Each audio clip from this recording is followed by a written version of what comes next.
తెలుగు అమ్మాయిల్ని వెతికి పట్టుకొచ్చి మరీ వాళ్ళకి మంచి క్యారెక్టర్లు రాయించి, లేదంటే మంచి క్యారెక్టర్లు సృష్టించి, వాళ్ళకంటూ ఒక పాత్ అనేది చూపిస్తున్నారు. నాకు 'బేబీలో' అదే కనిపించింది. 'చెన్నై లవ్ స్టోరీలో' అదే కనిపించింది.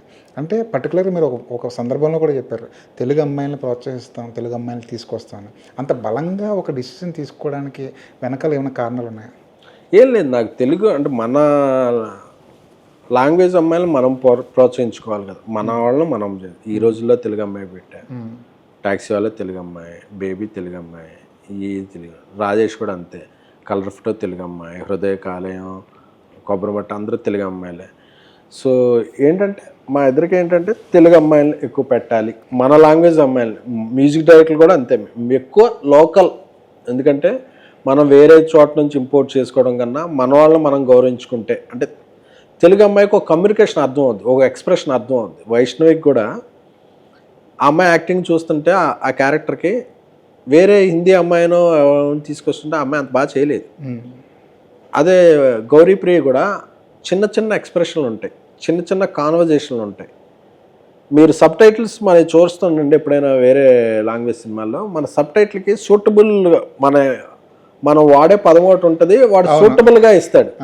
సో అవతల లాంగ్వేజ్ వాళ్ళు దగ్గరగా ఇస్తారు తప్ప ఎవరో ఎక్స్ప్రెషనల్ ఆర్టిస్టులు అన్నీ దీంట్లో తప్పట్లా. బట్ మన వాళ్ళకి అర్థమైనంతగా కమ్యూనికేషన్ వాళ్ళకి అర్థం కాదని నా ఫీలింగ్. కాకపోతే నాకేమనిపించిందంటే, ఎప్పుడైనా ఒక స్టార్ హీరోయిన్లతో డీల్ చేసి ఎస్కేఎంని ఎప్పుడైనా ఇబ్బంది పడ్డాడా, అందుకే ఇలాంటి డిసిషన్ తీసుకున్నాడా అనిపిస్తుంటుంది. అలా ఏం లేదు. ఎందుకంటే మనం తీసే సినిమాలకి స్టార్ హీరోయిన్లు పెట్టుకోం, బడ్జెట్స్ అన్నీ. అంటే పిఆర్గా చూసుంటారు స్టార్ హీరోయిన్స్ని, ఒక జర్నలిస్ట్గా చూసుంటారు.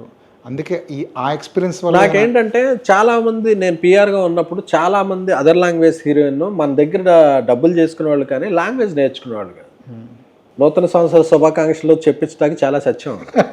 ఏంట్రా బాబు వీళ్ళు ఇక్కడ మన లాంగ్వేజ్ మీద డబ్బులు చేసుకుంటున్నారు, మళ్ళా మన లాంగ్వేజ్ గురించి కూడా చెప్పలేకపోతున్నారు అని బాధ వేసేది. పైగా ఇక్కడ ఫేమ్ వచ్చిన తర్వాత అక్కడికి వెళ్ళి మళ్ళీ తెలుగు సినిమాలను కమెంట్ చేసేవాడు. అది బాధ వేసేది. 3-4 హీరోయిన్లు చూశాను. వాళ్ళు నేను పనిచేయడం అనే కాదు, నేను జర్నలిస్ట్గా ఉన్నప్పుడు బేసిక్గా మన లాంగ్వేజ్ మీద బాగా డబ్బులు చేసుకునేవాళ్ళు, ఫేమ్ సంపాదించేవాళ్ళు. ఏంటంటే తెలుగులోనే ఎక్కువ రెమ్యునరేషన్లు వచ్చే వాళ్ళకి. అవును, చెన్నై నుంచి వచ్చిన అమ్మాయికి కూడా తెలుగులోనే ఎక్కువ ఇచ్చేవారు, బాలీవుడ్ నుంచి వచ్చిన వాళ్ళకి కూడా తెలుగులోనే ఎక్కువ ఇచ్చేవాళ్ళు. అవును.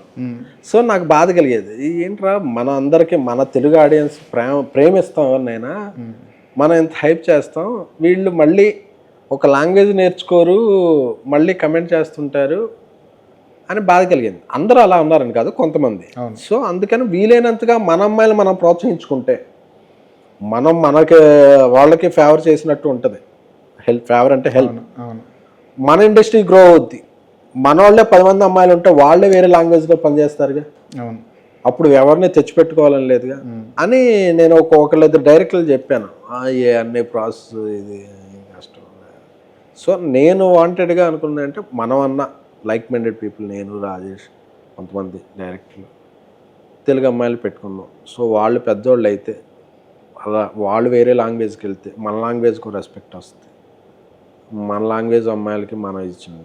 తెలుగు మ్యూజిక్ డైరెక్టర్లు తెలుగు వాళ్ళే పెట్టుకున్నా, అదర్ ఆర్టిస్టులు. అమ్మాయిలు ఈ సినిమాలో ఒక ఎగ్జిక్యూటివ్ ప్రొడ్యూసర్ తెలుగు అమ్మాయి, ఆర్ట్ అసిస్టెంట్ తెలుగు అమ్మాయి,